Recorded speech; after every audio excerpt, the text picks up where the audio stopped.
it was a super bust if you are an NFL fan that was hoping to see a competitive game. Because if you look at the final score, if you didn't watch the game, you're probably thinking to yourself, well, wait a second, it was 40-22. Don't let that score fool you because it was really 40-6. The Eagles absolutely dominated Patrick Mahomes and the Kansas City Chiefs. That Eagles defense was dominant all afternoon long. 6 sacks, 10 QB hits. They blitzed 0 times. Vic Fangio and that Eagles defense, they were outstanding. They caused 2 turnovers. Cooper DeJean on his birthday, the rookie picks off Patrick Mahomes, baits him to a throw over the middle. He takes it for 6. You had Bond that also had the turnover as well. And kind of the first big takeaway for this game is this was the worst game in the history of Patrick Mahomes' career. And as far as the GOAT talk goes, it looked like Patrick Mahomes was driving from point A to point B down GOAT talk lane. Now you're going to take a little bit of a detour. Not saying he can't get there. I'm not saying this eliminates him from the GOAT conversation. Let's not forget that Tom Brady went a long time in between Super Bowls. He's 7-3 in the big Super Bowl. But this game, I think if you look at it, I'm not saying that Tom Brady would have beaten the Eagles defense yesterday with the offensive line for the Chiefs they were single-ply toilet paper level. They were turnstiles as an offensive line, but this was the biggest game in Patrick Mahomes' career. All the Chiefs talked about. They didn't want to talk about the Super Bowl, and they didn't want to talk about legacy. They didn't want to talk about winning as many games as they did, 15 in the regular season. They talked about three-peating and being the first team in the history of the sport to do so, and he played his worst on this big stage. Was it going to be the difference? I still think if you got the A-game version of Patrick Mahomes, that the Chiefs would have found a way into this game, but it became such an insurmountable lead so quickly there. And if you look at his numbers overall, he goes 21 for 32, 257 yards, 3 touchdowns, 2 interceptions. That doesn't tell the full story, though. There were some garbage time touchdowns when the game was already decided. I mean, this game was decided before Kendrick Lamar started rapping. I mean, that's how bad this game was for the Chiefs. He had an 18.1 QB rating with a couple of minutes left in the third. It was a 25-year low in the first half with the lowest expected points added per dropback, a negative 1.45. I mean, if you guys know me, I'm up the show, bringing my facts of the fight. Love me some advanced stats. One of the best one that really kind of tells you what a quarterback is doing is expected points added. It was a negative 1.45. That was the lowest in a Super Bowl since 2000. He had 34 passing yards from 14 attempts in his first half performance. That was a career low. 2 interceptions, was sacked 3 times for 13 yards. I mean, the passer rating at the half was just abysmal.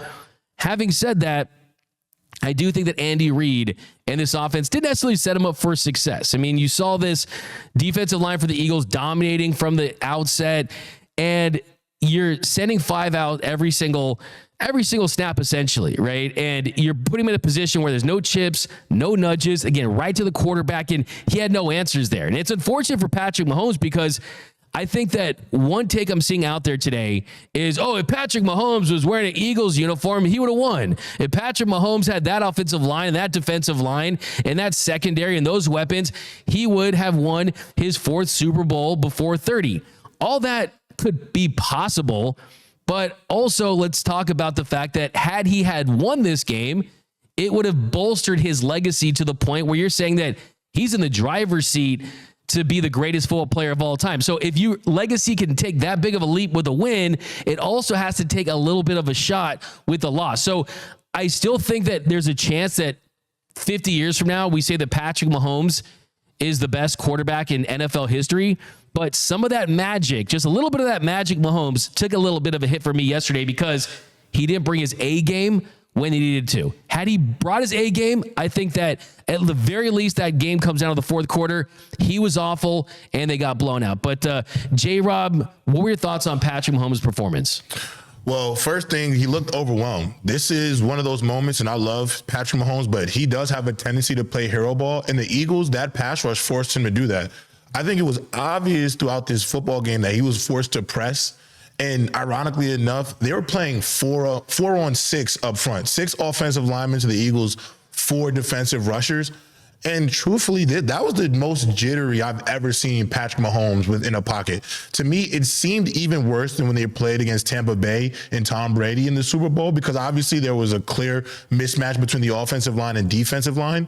But this would be the first time I could legitimately say Patrick Mahomes, as well as he tried to fight back into this game, try to find explosives for his team, they were so outmatched that he looked erratic in the pocket. And we're talking about probably, Doug, outside of Aaron Rodgers, the greatest improviser in the pocket the league has ever seen. And you can tell he could not improvise amongst what was going on in front of him. Totally agree with you. Could not agree more. And like I said, those garbage time points are really going to help for the long-term legacy of it, because the truth is, it's 2 of the worst blowout losses in Super Bowl history. And when he stepped onto the field with 7:57 left in the fourth quarter, with the Chiefs trailing by 34, his line at that point, 11 of 22, 149 yards with a touchdown pass, a lost fumble, and 2 interceptions. It was like I wanted him to take off the mask Scooby-Doo style and see Daniel Jones. I mean, it was that bad. Yeah. And J-Rob, you've watched millions of football games. Yeah. Seeing a team's backup quarterback on the field in the Super Bowl is nasty work. Yeah, I think that's the first time I can recall in my years of watching NFL that has happened. I've never seen anything like that. Maybe the backup came in when Peyton Manning and the Broncos, they won that one year. The Seattle Seahawks, Yeah. They blew out to win their year. But I can't recall seeing a backup going. Kenny Pickett got to live out his childhood dream, lifelong Eagles fan, by the way, to go out there and incomplete a pass in the Super Bowl, which will be like one of the highlights of his career. Shout out to him for that. I thought it was going to be a good game. I really did not see this being a 40-22 route. I did have the Eagles winning this game, but I really thought this was going to be a 3 to 5 point matchup by far.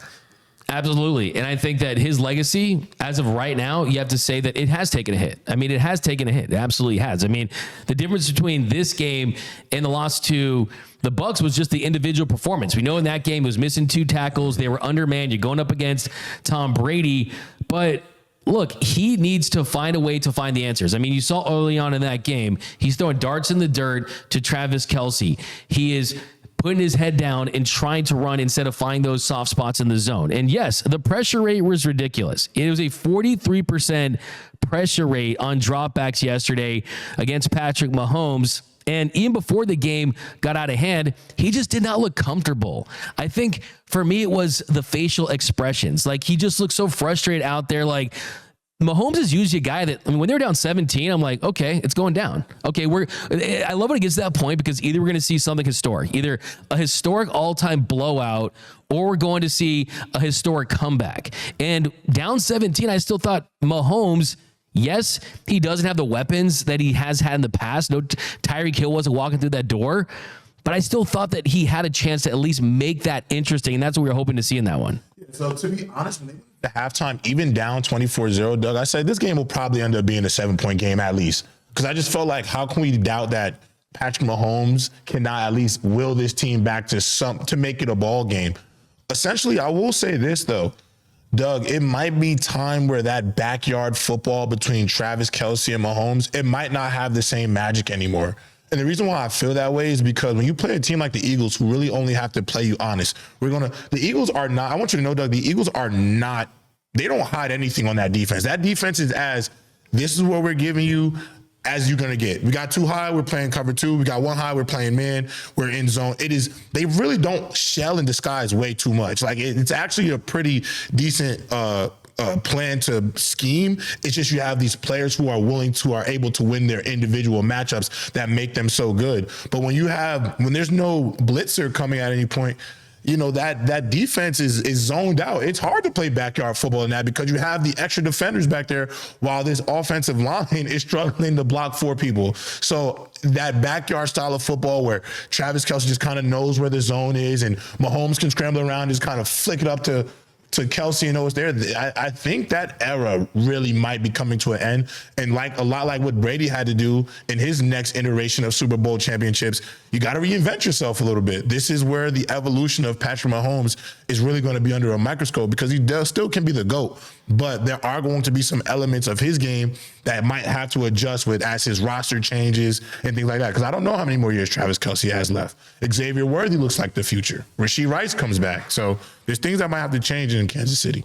There's no doubt about that. Is the reason why Brady was able to win 7 Super Bowls was because the roster turned over, yet stability from a coaching standpoint. I think that's a question too. I mean, is Andy Reid going to be there for the duration? I don't think he will for his entire career just because he's younger than 30, but you had prime Belichick throughout his whole career. You had great coordinators throughout there. You had great talent management. I do think that Tom Brady, you could say he is a winner yesterday because Brady is the guy that pointed out is you go 3-2 now in your Super Bowl, you're 1 game above 500, and 2 of those losses are blowouts. And I think Mahomes is at the point of his career where a loss in the Super Bowl is more magnified than a loss in the AFC Championship game or the divisional round. And he mentioned as much, but let's not forget, Tom Brady, I did a little Tom Brady deep dive yesterday. In 8 straight playoffs, Tom Brady lost to the Broncos, Colts, Giants, Ravens, Jets, Giants again, Ravens again, the Broncos again. The Patriots, they lost every year from 2005 to 2013. Okay?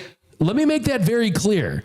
Is you're trying to say that the GOAT talk is no more. I'm saying it's going to take a detour. I think we can still get there, but you're trying to tell me the GOAT talk is over, and I see people out there, don't ever mention Patrick Mahomes' name with Tom Brady ever again. First and foremost, Tom Brady and Patrick Mahomes are extremely different as far as their skill set, their talent level. When Brady was losing some of those Super Bowl games, their point totals in the four under 20 points, right? And you go that long of a stretch without making a Super Bowl run and winning a championship. It just tells you that, look, quarterbacks can play long. Mahomes, I think this loss is going to define the rest of his career in the sense that he knows now at this point that, like you mentioned, as far as reading the defense, putting himself in a position to win, that he can't make mistakes like this. That for him to give his team any chance of winning on the highest stage, there was a talent disadvantage, right? 100%. He was going to war with butter knives. They had samurai swords, right? He realized that, but this whole idea the GOAT talk is over just because he lost. I mean, it's almost to the point where I think this Chiefs team, they overachieved. 100%. And you know what, J-Rob, I was thinking of you last night. I think about you all the time, but one thing I was thinking about was, why the hell didn't we have the Ravens? Like the Ravens are the team from like a complete roster standpoint to say, you know what? Lineman, strength on strength. Yeah. That's the matchup I wanted yesterday. Yeah. So you know what's so funny about that? You know what I thought in my head? There is one quarterback in the NFL who can get past pressure in the A and B gaps, that inside pressure, Lamar Jackson, because one of the issues with that game was they put so much pressure on that interior Kansas City Chiefs line. That's why Patrick Mahomes was so frantic. There's only really one quarterback who you can rush an A and B gap and get home and that can make you pay, and that's Lamar Jackson. He would have easily been the best matchup for this game. But to your point about those matchups that you brought up in Brady's career, like Will Smith said in Concussion, tell the truth. And thank you for telling the truth. I like that. Because the reality is, you know what, you didn't mention the names of those quarterbacks Brady lost to on that run. The Jake Plumbers, the Mark Sanchez, the Joe Flacco's. The Super Bowl, he lost to Eli twice, Nick Foles.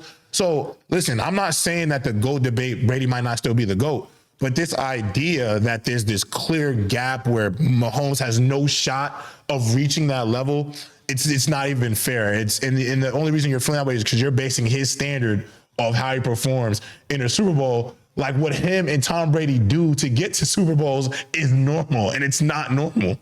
For sure. And I think that's the number one takeaway there is, he's been bruised. Yeah, he's taken a hit. He's got to lick his wounds and get back and really put his Chiefs team in a position that I'm looking at the roster, right? If I'm looking at Mahomes, I'm saying, hey, this league is designed for parity. Mm-hmm. So it was already miraculous that with this cast of characters, I mean, no running game. I mean, like Andy Reid, he had some RPOs, and early on, that's Mahomes' choice. Mm-hmm.